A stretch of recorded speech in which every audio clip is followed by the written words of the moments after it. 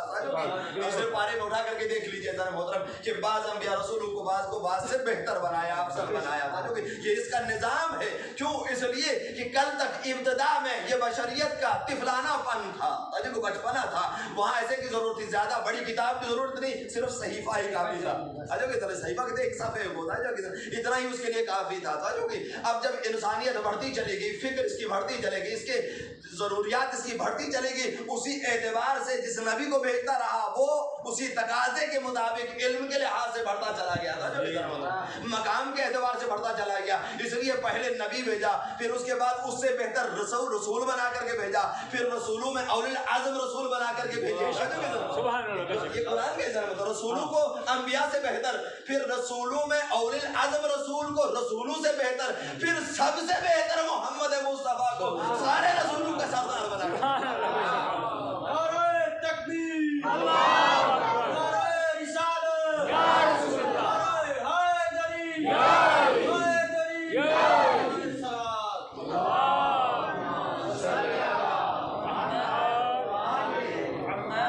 یہ ہدایت بشر کہ اگر جاہل ہے تو یہ نہ سوچے کہ یہ عالم نہیں ہوگا، اگر ناتوان ہے تو یہ نہ سوچے اسے توانا نہیں بنائے گا، اگر اس کے پاس کوئی عزت آبرو نہیں ہے تو جو کہ یہ نہ سمجھے کہ اسے عزت آبرو نہیں ملے گی. نہیں ہے جان محترم، بلکہ اس کا اہتمام اللہ نے کیا، بہتر سے بہتر کیا. تو جو کہ جان محترم جیسے کلام میں بہتر سے بہتر، پہلے صحیفے کی صحیفہ بھیجا، اس سے بڑھ کر کے پھر کتابیں بھیجنا شروع کی.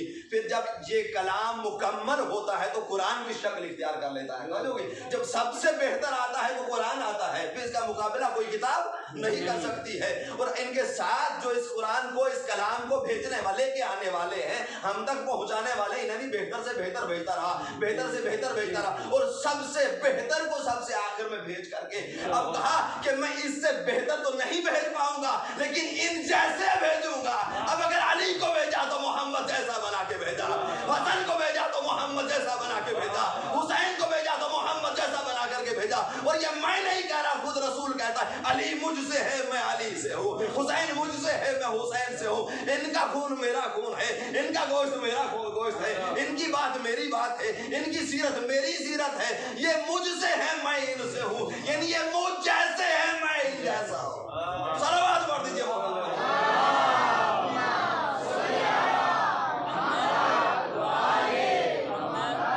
یہ سارا اہتمام کس کے لیے تھا؟ اس لیے ہزار محترم اس بشر کو اس جہالت سے نکالنے کے لیے، اس کی ناتوانی کو دور کرنے کے لیے، اس سے عزت والا بنانے کے لیے. توجہ کہ ذرا محترم یہ اہتمام ان سے کیا اللہ نے کیا.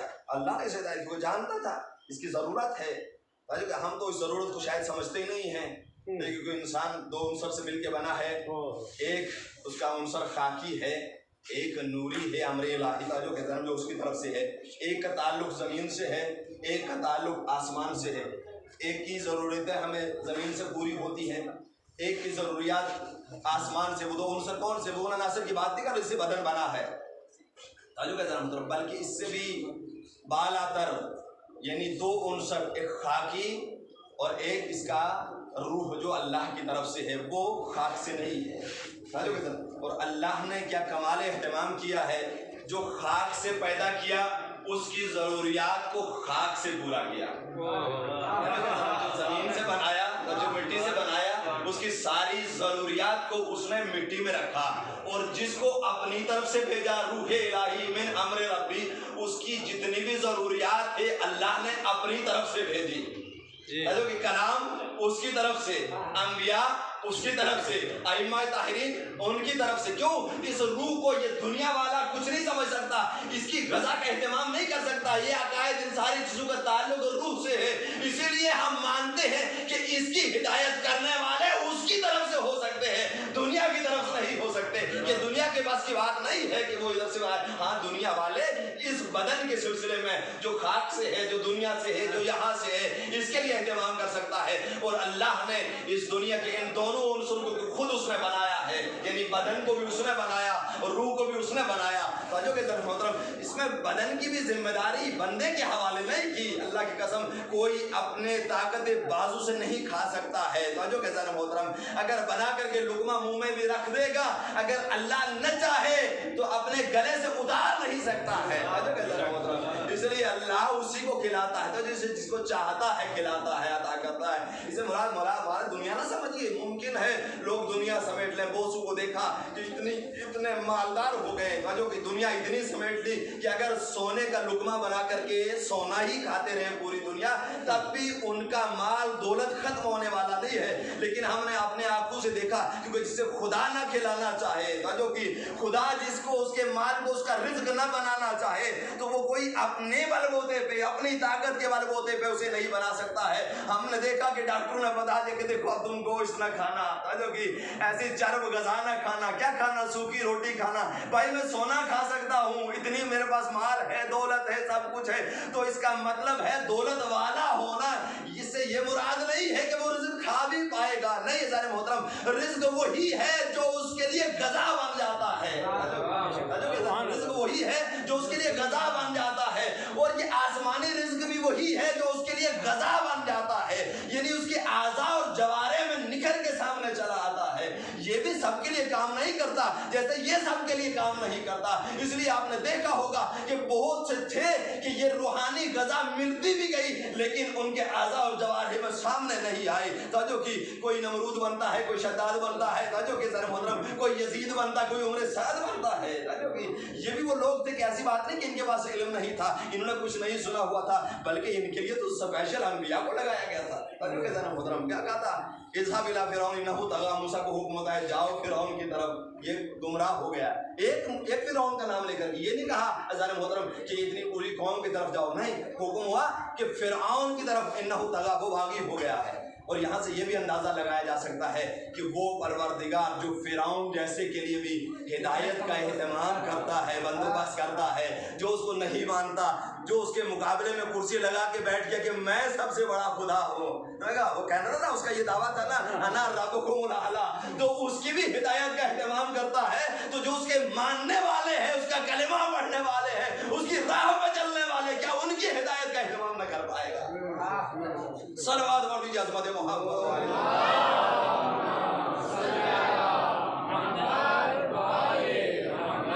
ہدایت کا اہتمام اس کی ذمہ داری ہے، اس لیے آواز دیتا ہے وہ تو بلاؤ، وسیلہ رکھا ہے ان ساری چیزوں کو، یہ مجلس حسین، یہ ذکر محمد وآل محمد کا جو کہ ذرا محترم یہ وسائل ہیں، طریقے ذریعے ہیں اس کی طرف ہدایت دینے کے، جو کہ ذرا محترم کیونکہ دیکھا شاید امام حسین علیہ السلام کی ذات نے کہ شاید میرے بعد میری اولاد کو زندانوں میں رکھا جائے گا، موقع نہیں دیا جائے گا، حکومتیں موقع نہیں دیں گی کہ وہ لوگوں کو اللہ کی طرف بلائیں۔ شاید یہ ذریعہ بن گیا کہ آج تک کائنات یعنی 1400 سال سے اللہ کی ذات کی طرف دعوت دینے والی یہ مجلسیں ہو گئی، یہ ذکر محمد والے محمد ہو گیا، یہ عزاداری ہو گئی جو بتاتی ہے کہ اللہ کا دین کیا ہے، اسلام کیا ہے، قرآن کیا ہے، شریعت کیا ہے۔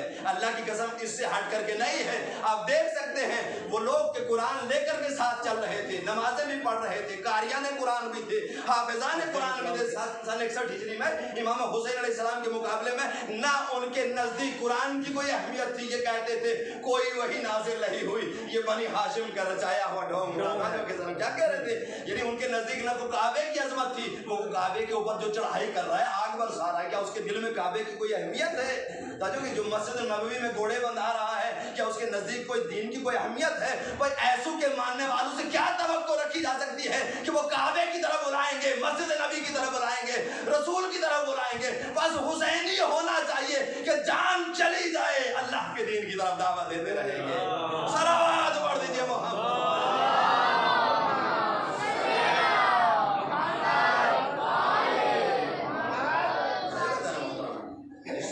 انسان کے لیے اگر یہ جاہل تھا تو یہ اپنی کمی نہ سمجھے، کو جہالت دور کرنے کے لیے اللہ نے اہتمام رکھا ہے۔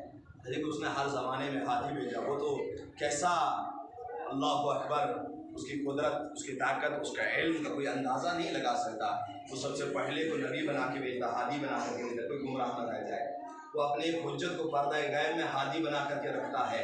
کائنات ختم ہونے وہ ختم ہونے والا نہیں ہے, ہدایت کا سلسلہ ختم ہونے والا نہیں ہے. اس لیے اللہ نے اس ذمہ داری کو اپنے ہاتھ میں رکھا, کسی بندے کے حوالے نہیں کیا. اس لیے بندے کی, اس انسان کی زیادہ تر, میں نے جب ابتدائی میں ہی کہا کہ اس عنصر کی طرف اس کا دھیان ہوتا ہے جو خاک سے ہے, وہ جو جہاں سے آیا ہوتا اسی سے پیار ہوتا ہے. کیوں ان ہستیوں کو اس سے پیار ہے کیونکہ ادھر سے آئی تھی. کیوں ان کے اندر دنیا کی لالچ نہیں ملتی ہے, سب کچھ ہے ان کے صدقے میں, لیکن ان سے لالچ نہیں ہے. ذرا محترم مولا کائنات, کائنات کا مولا ہے. ذرا محترم مال کی کمی نہیں ہے ان کے پاس, دولت کی کمی نہیں ہے.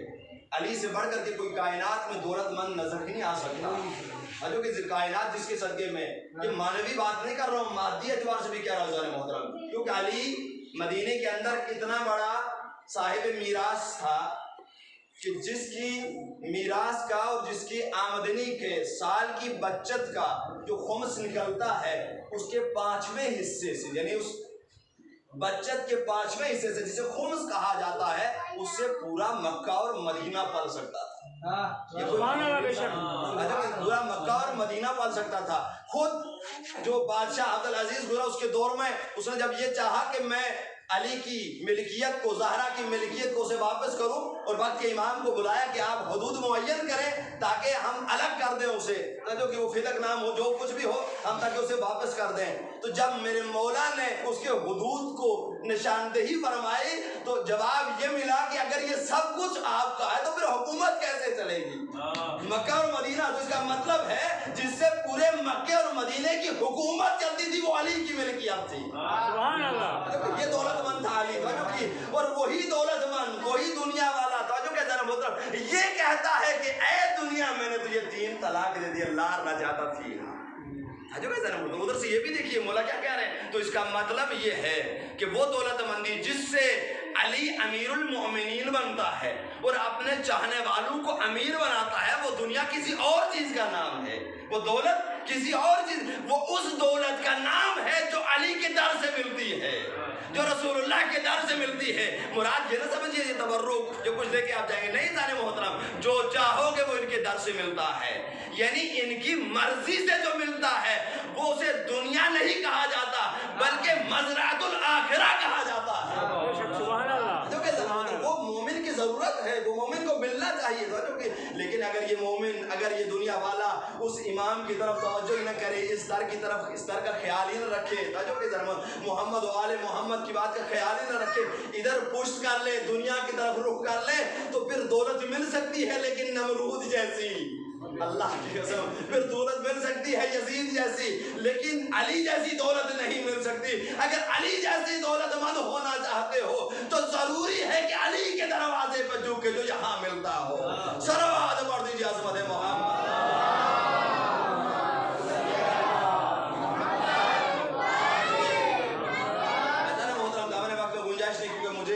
گسائی ایسے نہیں جانا بلکہ وہاں پہ جلوس ہے, ایک چہلوں کا جلوس, وہاں پہ آخری تقریر مجھے کرنی ہے, اس لیے مجھے جو ہے جلدی وہاں پہ جانا ہے. محترم 4:30 بجے وہاں پہنچنا ہے. بہرحال جو ہے یہاں پر بھی محترم آپ لوگوں کی خدمت میں اپنے ٹوٹے پھوٹے الفاظ میں کہ اللہ ارشاد فرماتا ہے, وہ دو بلاؤ الی سبیل ربک, اپنے پروردگار کے راستے کی طرف, بالحکمت والموعظۃ الحسنہ, حکمت کے ذریعے سے, موعظہ حسنہ کے ذریعے سے. حکمت کسے کہتے ہیں؟ حکمت اس کلام کو, اس بات کو, اس سلوک کو کہتے ہیں جس میں جبر و اکراه نہیں ہوتی. اللہ کی قسم ہماری مجلسوں میں نہ جبر ہے, نہ اکراہ ہے, نہ زبردستی ہے, صرف پیار ہی پیار ہے, محبت ہی محبت ہے. جس کا دل چاہے آ جائے, جس کا دل چاہے نہ آئے. ہاں بلانا ہماری ذمہ داری ہے کیونکہ یہ ہمارے ذمہ لگایا ہے. جو کہ محترم یہ پروردگار کا حکم ہے, اسے ہم نے نبھانا ہے, اسے ہم نے مرضی اپنی اپنی ہے محترم, کیونکہ حکم خدا پاتے ہی نبی نے بھی ایسا ہی کیا, بلایا, کہیں تلوار نہیں اٹھائی میرے نبی نے پوری زندگی میں. یہ جتنی جنگیں نظر آتی ہیں نظر محترم, یہ صرف جان بچانے کے لیے اسلام نے لڑی ہے. یہ دفاعی جنگیں تھی, کہیں پہل نہیں کی, کسی ملک کے اوپر حملہ نہیں کیا. ذرا محترم یہ اسلام کا قانون ہے کہ تم کسی کے اوپر حملہ جب وہ کہتا یہی ہے کہ لا اکراہ فی الدین, دین میں کوئی جبر نہیں, کوئی اکراہ نہیں, کوئی زبردستی نہیں, کوئی قتل و غارت نہیں, بلکہ دین خود نام ہی اسلام, یعنی سلامتی ہی سلامتی. دین کیا ہے ذرا محترم؟ سلامتی ہی سلامتی, یعنی اس کو پھیلایا جائے گا کس کے طریقے سے؟ کردار کے ذریعے سے، اخلاق کے ذریعے سے، اللہ کی قسم تبھی اس کو مکمل کیا اس ہستی کے اوپر جس کا اخلاق اتنا بلند تھا کہ خود خدا کہہ اٹھا انک لعلی خلق عظیم، اے میرا پیغمبر تو خلق عظیم پر فائز ہے۔ سبحان اللہ، بے شک صلوات پڑھ دیجیے عظمت محمد۔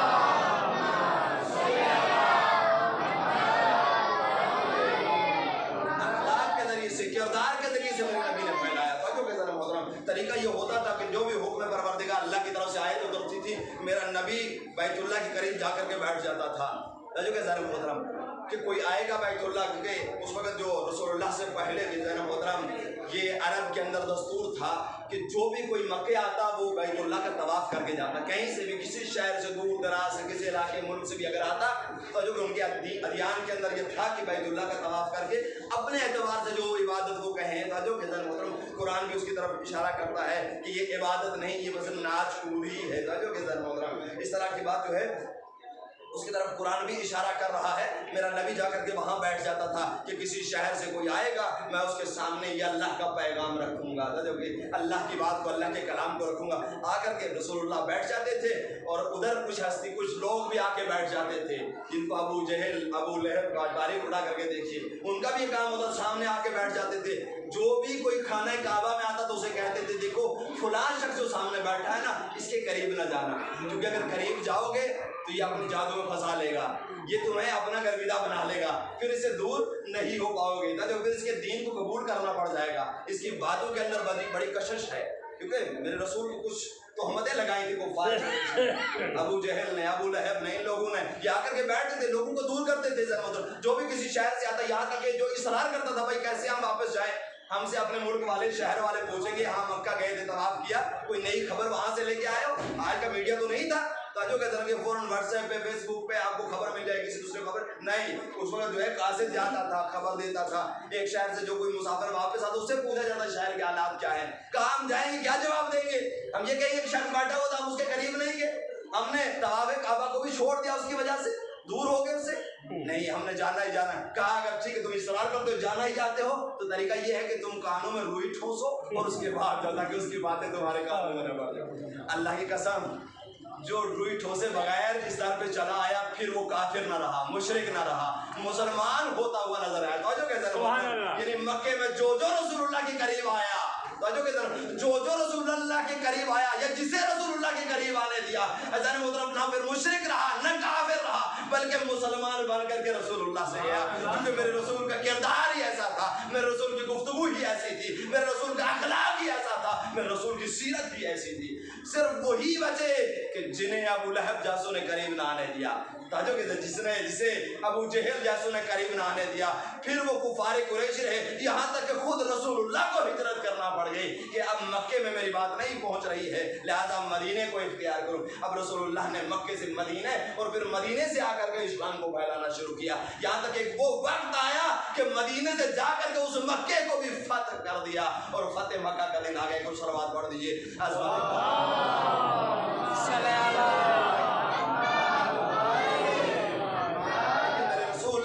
کوئی جنگ نہیں کی اس وقت تاجو کا جنم ہوتا، بلکہ اخلاق سے، پیار سے، محبت سے اب جو مدینے میں جنگ کرنے کے لیے، مدینے میں چڑھائی کرنے کے لیے پہنچتے تھے ان کا مقابلہ کیا۔ تب کہیں خیبر، کہیں خندق، کہیں بدر و حنین، اس طرح کی جو جنگیں سامنے آتے ہیں محترم، وہ اس وقت ہے کہ جب کفار قریش آ کر کے یا یہودی عیسائی یہ آ کر کے رسول اللہ کے اوپر، مسلمانوں کے اوپر ظلم کرنے کے لیے جنگ کرنے کے لیے تو یہاں سے جنگیں لڑی گئی، ورنہ میرے رسول کا کردار یہ تھا اپنے اخلاق سے، پیار سے، محبت سے، جو کہ حسن سلوک سے انہوں نے یہ بھی پرواہ نہیں کی مجھے گالیاں پڑ رہی ہیں، مجھ پر پتھر مارے جا رہے ہیں۔ رسول اللہ کی سیرت ہوتا ہے کہ نکلتے تھے شام کو جب واپس آتے تھے لہولہان ہوتے تھے، پورا چہرہ سار بدن زخمی ہوتا تھا جب واپس آتے تھے، جو کم کس سے پتھر پڑتے وہ کہ جن کی ہدایت کے لیے جاتے، جن کو یہ کہنے جاتے تھے کہ میں تمہیں جہنم سے نکال کر کے جنت کی طرف لانے والا، میں تمہیں ہلاکت سے بچانے کے لیے آیا، ایسے لوگوں کے لیے جو ان کی ہدایت کے لیے نتیجہ یہ ہوتا تھا پتھر کھا گئے۔ وہ مشہور واقعہ تو آپ سنتے ہی رہتے ہیں، جانتے ہیں کہ ایک بڑھیا برابر انہیں پتھر مارتی تھی، اذیت دیتی تھی، کوڑا کرکٹ ڈالتی تھی، لیکن میرے رسول نے اپنا راستہ نہیں بدلا جب تک کہ خود اس کو نہ بدل دیا، پیغام کو جاری رکھا، بلاتے رہے، دعوت دیتے رہے، ایک دن خود مجبور ہو کر کے قدموں میں گر کے کلمہ پڑھنے لگے۔ یہ میرے رسول کی سیرت تھی، یہاں تک کہ ان کی سیرت میں ملتا ہے کہ ان کی بزم میں ایک یہودی جوان آیا کرتا تھا اور